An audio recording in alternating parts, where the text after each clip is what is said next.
Bâti sur une superficie de 1200 mètres carrés en plein cœur de la cité, les cascades des deux plateaux 7e tranche, le nouveau siège de la Chambre des comptes est prêt pour le service. Il est composé de 2 bâtiments, une bâtisse principale composée de 8 bureaux et une annexe R+2 de 45 bureaux et de plusieurs salles de réunion. Ce nouveau cadre de travail arrive à point nommé pour le personnel de la Chambre des comptes.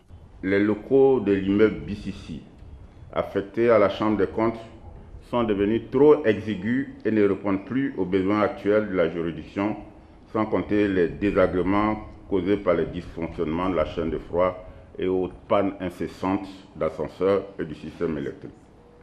Le temps était donc venu de donner un nouvel espace et des conditions de travail propices à l'expression des compétences et à une saine émulation de l'ensemble du personnel magistrat et non magistrat. Coût de l'ouvrage, 500 millions de francs CFA, montant entièrement financé par la Banque mondiale à travers son projet de don de gouvernance et de développement institutionnel de GDI.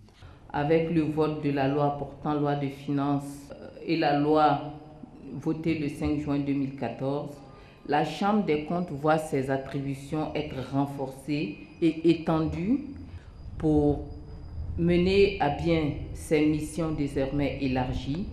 Les capacités de cette institution devraient effectivement être renforcées pour s'adapter au nouveau contexte.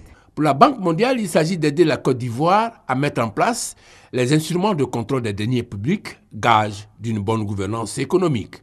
Notre appui financier et technique en faveur de la Chambre des comptes s'inscrit dans la dynamique de la création des institutions fortes et pérennes qui constituent le véritable gage de la stabilité et du développement économique d'un pays. L'honneur est revenu à Kaba Nialé, ministre auprès du Premier ministre chargé de l'économie et des finances, d'inaugurer le tout nouveau siège de la future Cour des comptes. Appellation que prendra ce corps de contrôle des finances publiques après adoption par le Parlement du projet de loi organique lui conférant plus d'autonomie et des pouvoirs plus élargis.